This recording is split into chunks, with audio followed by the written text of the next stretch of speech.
गासै जोंनि नैबे मोनसिनसिफ्रा इंलिश स्कुलाव नुजाफैनो हानाय निउज पर्टेलनिसिम आंनि खुलुमनायखौ जासिग्रोबाय। दिनै नैबे मोनसिनसिफ्रा इंलिश स्कुलाव मोनसे गोनांथार मेल खुंनाय जादों। बेनो जाबाय बरायनाय हाबाफारि। बाहाय आंखौबो बे बरायनाय हाबाफारियाव आंखौबो एसे एक्स प्रिन्सिपाल हिसाबै बाहाय खावलायहरनाय जादों। दिनै खावलायनाय बायदि आं बे फरायसालियाव दिनै नुजाफैदों।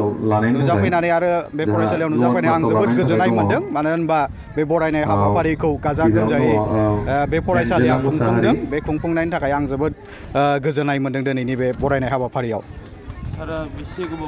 बिथाङा गाहाय लवार क्लासाव लायो इक'नमिक्सआव मेजर। बे फरायसालियाव आङो 4 बोसोर एसे प्रिन्सिपाल हिसाबै आङो खामानि मावदों।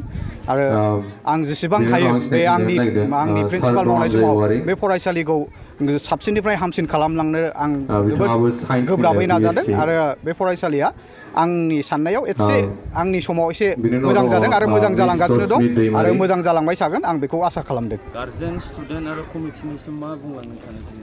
गार्जेन आरो कमिटिनि सायाव कमिटिया जोबोद मोजां कमिटि होननानै आं सानो।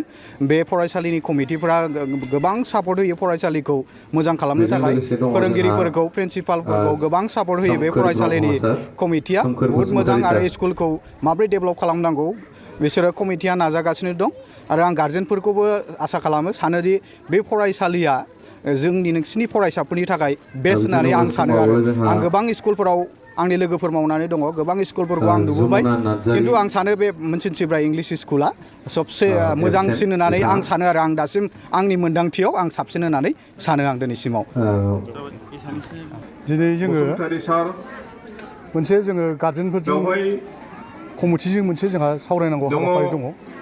बे जोंहा इयुन जोलैखौ दानांगौनि थाखाय जोङो बेखौ उसिला लानानै जोङो चिफ गेस्ट हिसाबै जोङो 33 नं समस्तिनि MLA खौबो जों आलासि हिसाबै लिंहरदों चिफ गेस्ट हिसाबै।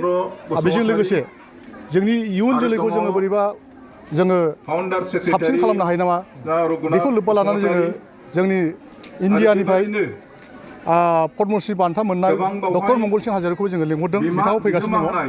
दा बेखौनो जोङो इयुन जोलैनि जायनाखि बिथांमोना दानि प्रेजेन्ट जाय बिथांमोना मोजां लेखा रोंनानै माखासे मुंदांखा जालांदों। दा बेखौ उसिला लानानै जोङो जाहाथे जोंनि इयुन जोलैखौ जाहाथे जोङो बिथांमोननोबो बेफोरबायदि इनकारेज होनानै जाहाथे जों बिथांमोनखौ बोखांनो हायो नैबेखौ जोङो लोब्बा लानानै जोङो दिनै गार्जेन मिटिं लादों।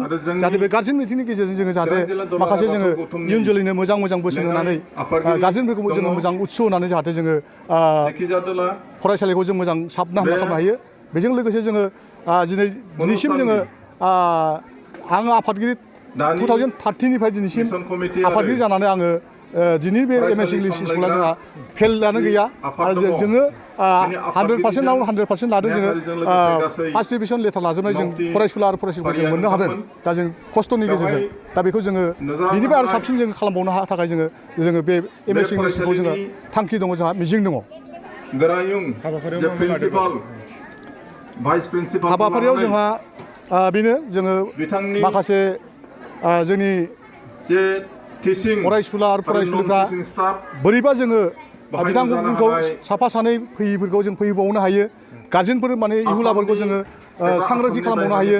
जोंनि फरायनाय दानि NEP निउ इडुकेसन पलिसि जाहाथे बेफोरखौ जोङो जाहाथे गुवारै जोङो बुफ्रुसारना होनानै जाहाथे इयुन जोलैखौ जोङो जाहाथे गेरेमसा खालामनो हायो बेफोरखौ जोङो पलिसि लादेरफानाय जादों। बाहाय नुजानो हानाय गासै दङ, निस्सय दङ। नोंथांमोन डक्टर मंगल सिं हाज'वारिया गिबियावनो 1992 आव जेब्लानाखि मोनसिनसिफ्रा इंलिश स्कुल गायसनदों बिथांमोननि अबदान दङ। बिथांमोना फाउन्डेसननि मानसि होननानै जोङो रोखा बुंनो हायो। आरो बिथांमोननि गासिबो मावनाय दांनाय बिथांमोननि गासिबो तदन्त बिथांमोननि आखाइ होनायावनो दिनै बे मिसना दिनै बिसिम महराव लानो हादों। आरो